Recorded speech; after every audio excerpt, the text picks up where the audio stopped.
അതൊന്ന് ചെല്ലുമോ? മഹാവതാർ ബാബാജിയെ കാണാൻ ശാരദ എന്ന് പറഞ്ഞ സ്ത്രീ വലിയ ഭക്ത ഹിമാലയത്തിൽ പോയി ഒരുപാട് സ്ഥലങ്ങളിൽ നടന്ന് അവസാനം ബാബാജി പ്രത്യക്ഷപ്പെട്ടു. സ്ത്രീയോട് പറഞ്ഞു, ശാരദയോട് പറഞ്ഞു, ഇതെന്തിനാ കഷ്ടപ്പെട്ട് ഇങ്ങോട്ട് വന്ന് പൂജാമുറിയിൽ വെച്ച് എന്നെ ഇന്ത്യൻ സിറ്റിയിൽ ധ്യാനിച്ചാൽ മതിയല്ലോ, എൻ്റെ സാന്നിധ്യം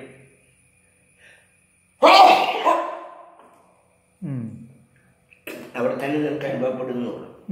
അപ്പം അതാണ് അവരെ വിചാരിച്ചാൽ മതി, സാന്നിധ്യം നമുക്ക് കിട്ടുന്ന പറയാം. അതിൻ്റെ ശ്ലോകം പറഞ്ഞെന്താണ്? യോഗേശ്വരേശ്വരന് മതിയ വന്ദനം. യോഗേശ്വരേശ്വരന് യോഗീശ്വരന്മാർക്ക് മതിയ വന്ദനം.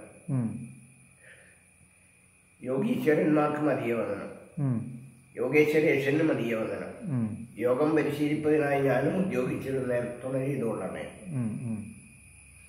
ഇപ്പോൾ ബദരിയോ കേദാരൊക്കെ അവിടെ പോയുള്ള ഏത് ഋഷീശന്മാരുണ്ടെങ്കിലും നമ്മൾ പ്രാർത്ഥിച്ചാൽ അവരുടെ സാന്നിധ്യം ഇവിടെ കിട്ടുന്നു. അവർക്ക് അതാ കൂടുതൽ സന്തോഷം.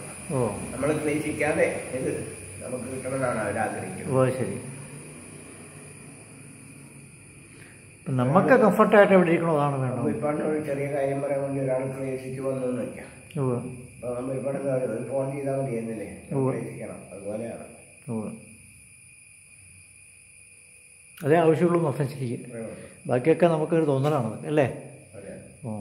നമ്മൾ ആരും ക്ലേശിക്കണം എന്ന് പറയുന്നില്ല. ലോകാസംസ്ഥ സുഖിനോ ഭവന്തു എന്നല്ലേ പറയുന്നത്? അതെ, എല്ലാവരും സുഖമായിട്ടിരിക്കണം എന്നാണ്. ആരും ക്ലേശിക്കരുത്. ക്ലേശമാർഗത്തോട് പോകേണ്ട കാര്യമില്ല ഇതിന്. ക്ലേശിക്കേണ്ടതാണ്. ആനന്ദത്തിലേക്കുള്ള വഴി ക്ലേശകരമല്ലാന്നർത്ഥം. ആനന്ദകരമായിരിക്കണം.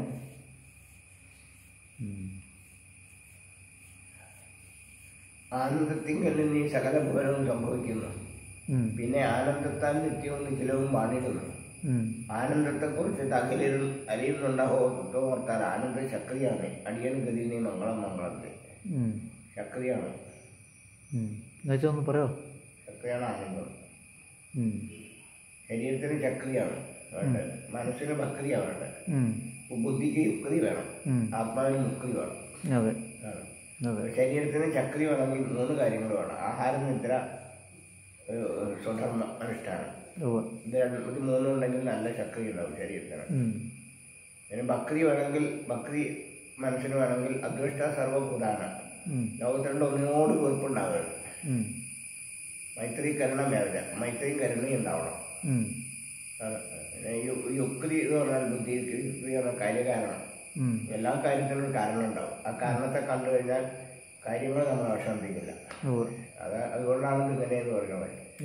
ഒരാൾ നിനക്ക് അറിയണം എന്താ കാരണം എന്ന് വെച്ചാൽ എൻ്റെ മകൻ സുഖടായി കിടക്കുകയാണ് നാച്ചുറലി. അപ്പം നമ്മൾ അത് വേദനിപ്പിക്കില്ല, ഭ്രമിപ്പിക്കില്ല, വികാരപ്പെടുത്തില്ല. പിന്നെ മുക്തി എന്ന് പറഞ്ഞാൽ ഈ സകല ദൃശ്യങ്ങളാണ്. ദൃശ്യങ്ങളെ കാണുന്ന ദൃഷ്ടാവ് ഒന്നേ ഉള്ളൂ, അതാണ് ഞാൻ. എനിക്ക് യാതൊരു നാശമില്ല, ഇറ്റാണലാണ്. അതിനുവേണ്ടി കാണുന്ന ദൃശ്യങ്ങൾക്കൊക്കെ താൽക്കാലികങ്ങളാണ്, ട്രാൻസിയൻ്റാണ്. അതിന് നാശമുണ്ട്, മാറ്റമുണ്ട്. എനിക്ക് നാശമില്ല, മാറ്റമില്ല. ഇതാണ് മുക്തി എന്ന് പറയുന്നത്. അപ്പോൾ അങ്ങനെ നിത്യമുക്തമായിട്ടുള്ള ആത്മാവാണ് ഞാൻ അറിയുന്നതാണ്, ദൃഷ്ടാവാണെന്ന് അറിയുന്നതാണ് മുക്തി. ഇത്രയും കാര്യങ്ങളേ ഉള്ളൂ ഒരു ജീവിതത്തിൽ അറിയാൻ. ഇതിൻ്റെ ശാഖോപശാഖകളാണ് സകല ശാസ്ത്രങ്ങളെന്നാണ് പറയുന്നത്. അപ്പോൾ ഈ ശക്തി, ഭക്തി, യുക്തി, മുക്തി കുട്ടികളോടൊക്കെ പറയുമ്പോൾ കുട്ടികൾക്ക് വലിയ രസമാണ്. ശക്തി, ഭക്തി, യുക്തി, മുക്തി 4 കൃതികൾ. ഈ സ്വധർമ്മം പറഞ്ഞല്ലോ, മറ്റേ മനസ്സിൻ്റെ സ്വധർമ്മം. അതെ, അതുമാണ് ശക്തിക്ക്. ഇല്ലെങ്കിൽ നമ്മൾ ക്ഷണിച്ചു പോകും. നമ്മൾ ചെയ്യേണ്ട കാര്യം ചെയ്യാതിരിക്കാൻ കുറ്റബോധം പറഞ്ഞിട്ട് മനസ്സിൽ ക്ഷീണം വരും. ഉവ്വ്